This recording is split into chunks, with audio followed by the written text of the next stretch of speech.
What's up, guys? Welcome to the podcast. Nico here with Graham. This is a Game 6 post-game review ng OKC against Indiana. So you could see may 10 minutes remaining pa sa fourth quarter sa background ni Yeah. Graham. And we know it's time to start the recording kapag pinasok na si Jalen Williams ng OKC. AKA, AKA, AKA Graham, ano? fu- AKA future PBA import. sa Magnolia, I sa don't know. Commissioner's Cup. I don't know. But yeah, this game is over. It's fascinating na umabot tayo sa ganito. Nico, is it crazy to say na I think Indiana's been the better team in this series? Oh, really hard to say. Actually, that's a tough question to ask, especially kakasimula lang natin. Ah, there was a point na nag-lead nga sila 2-1, di ba? But Yeah. on paper kasi, hindi ko pa rin maalis sa utak ko na we shouldn't be here. Hindi tayo dapat aabot sa Game Yes. 7. Nung sinabi natin sa preview natin nung simula, before the final started, na Indiana in 7 kami ni Mario, that was because of, dahil ako, may personal investment ako kay Tyrese Halliburton, di ba? Mga rookie Yeah. cards ako ni Hally. That's Gusto ko right. lang umabot ng Game 7 at the same time. O sige, kung magi-Game 7, manalo na rin kayo. Pero, did I believe na that would happen? No, I didn't think na magkakaroon tayo ng Game 7 podcast before nung time na yun. Pero I mean, it's a treat for the fans. I mean, it's great for the small market teams. I didn't think na we will be this entertained. I think you could say that as well, 'di ba? Yeah, that's right. I kept on trashing yung ano nyo, yung take niya na Pacers in 7. Umabot nga Um tayo in 7 games. that's right. I did not expect this. But I believe they're the better team in this series, 'di ba? Really, you feel so? They're Bakit? Why so? because they're better when it's close. Outside of game 4. Outside And in Game then 6 also. yeah, no. I'm saying Uh, when it's close, they normally take it and oh yeah, then yeah. they can, well, OKC also blew them out, but this is another kind of blowout, bro. Like this is so uncharacteristic from Oklahoma City. But I don't want to take any credit away from Indiana, bro.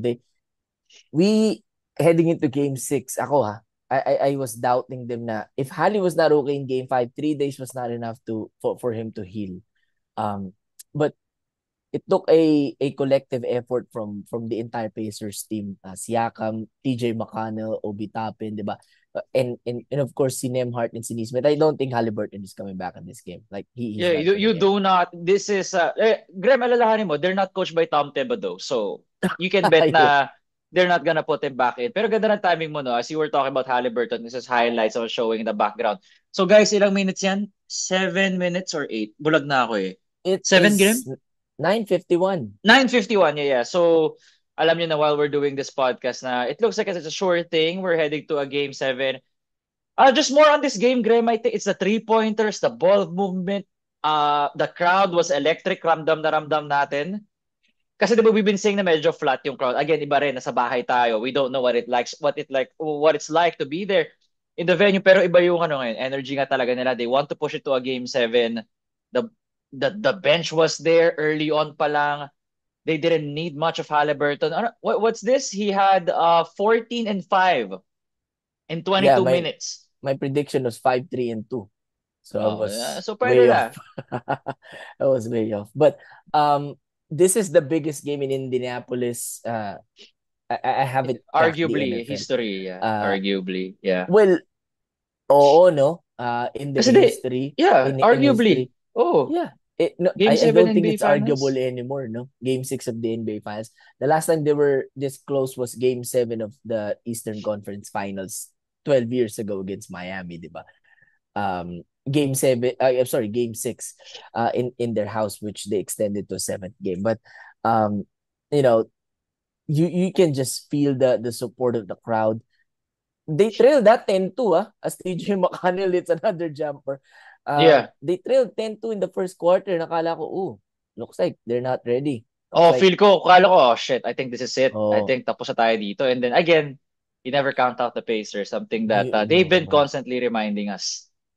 That is correct. And heading into game 7, alam mo yung nafe-feel ko dito, parang yung Game 7 nung Cavs Warriors na parang sige umabot na yung Cavs sa game 7 even if they lost, 'di ba? Or even if they lose, parang okay ka na you push the Warriors, the 73-9 Warriors to the limit.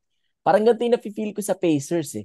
Parang sige, um, you're not supposed to be here, 'di ba? Mm. Boston was supposed to be here, or Cleveland was supposed to be here, or the Knicks were supposed to be here, but you're here and you pushed it to a game 7. Um, Shout out to our friend Dale Correa who has a bet sa Indiana. Bro, we're Shout rooting out. for you. We're rooting for you. That's my perfect pick. I'm changing my pick. Indiana. I'm going with the Pacers in Game 7, bro. I Wala, want this team. I want this team to win, man. Like they just deserve it. So much because I think OKC can win it within the next 5 years. I don't think Indiana can win it in the next 5 years ay, anymore. wala talaga siguro. Parang ito na yung window na napakaliit lang na window that you have to maximize right now if you're the Pacers because I don't think they're coming back to the finals. For me, OKC will Para ba for next year? sure. Para ba next year? Because Boston next year Tatum is will out. not have Tatum. So Yeah, sino bang the ano? Who are we looking at? The the Cavs? Knicks Feel ko the Knicks may chance sila next year, Grim. Unless there are any huge moves. Ako yun na, that's my personal opinion, Grim. Sa'yo siguro no, pero sa akin, next year is the the last year most ano. that is could be the last year for the Pacers unless sobrang all these kids grow up to be stars, no. They have Siakam and Hallie in complete health. Naismith and Nembard go up a level to what they're Yeah. playing right now, and that's a solid core four. And siguro Miles Turner plays the Kasi same wala way ka that nang i-add eh, di ba? Wala ka nang i-add sa roster nila. wala Like, na eh. ito na yun Bench eh, di depth na ba? lang eh. I mean, maybe replace Ben Mm, Shepard, a more capable bench player, na that is siguro right. add those 1 to 2 bench pieces, pero hindi mo gagalawin yung core eh. Yeah, you have to have at least a backup point guard when Hali gets hurt or is not going, di ba? Because TJ McConnell is not enough. He can give you good minutes, like 8-10 minutes spurts, but not in a long run. But yeah, all I'm saying is itong Indiana I think is not going back to the final. So please Pacers get it done in 7 games or else I'll be heartbroken because I tiptoed. I originally OKC in 5. I'll buy a Magnolia jersey. That it did not happen. I changed to OKC in 7, but I'm now changing. Please Indiana, please finish it in 7 games. Tapos nanalo pa si, ano ba yun? Nanalo ka parang Chet Holmgren jersey doon sa NBA watch party natin. So, who who who plays like shit the home ground really, bro? I pangit don't ang feel laro him ni alone Holmgren ngayon. Wala, 2 for because 9. is the ankle bothering him, di ba? How can you believe J-Dub was a minus 40? So after the irony, no, he had 40 points in the previous game. He's minus 40 in this game. So the irony lang now. Talagang back-to-back 40 piece. But a different kind of 40 piece. But it's just a fact, ano lang talaga eh. Pinakita ng Pacers yung intensity nila na they wanna extend this. And ganun 'di ba lagi, pag game 7 you throw away all the stats, you throw away lahat na nangyari in the past games. Like lagi ko na-imagine yung game 7 Cavs and Warriors na yung the block ni LeBron and everything kasi it was still pointing towards the Warriors side ng time na yun, 'di ba? And Yeah, it that's was right. their home. So that's what I expect na I'm not saying na magkakada block, magkakada shot sa game 7. I'm just saying na don't be shocked if it's a close game, considering that all these teams are gonna throw everything na at this point, go all out. It's the final game of the year. Might as well go down swinging, and that's how I That, expect Game 7 to be. I feel like that's it's right. gonna be decided in less than 10 points at least. Sana naman. Sana Sana naman. Because naman.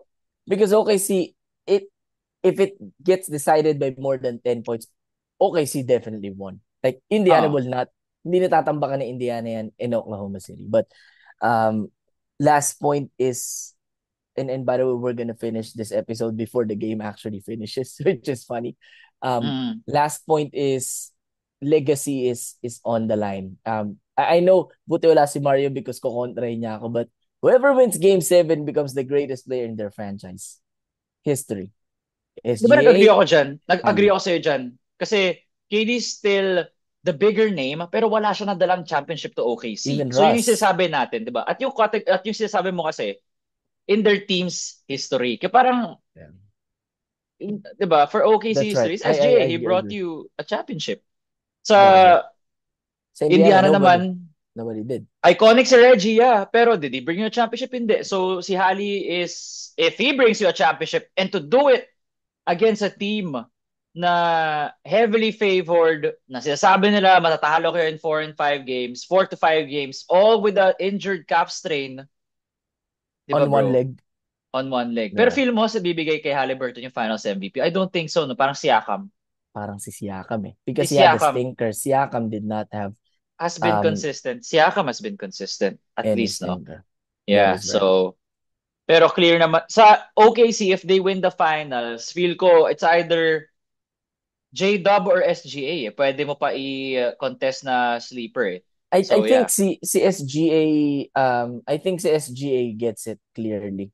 Sa Indiana it's 50-50. Parang nung Iggy, Steph, LeBron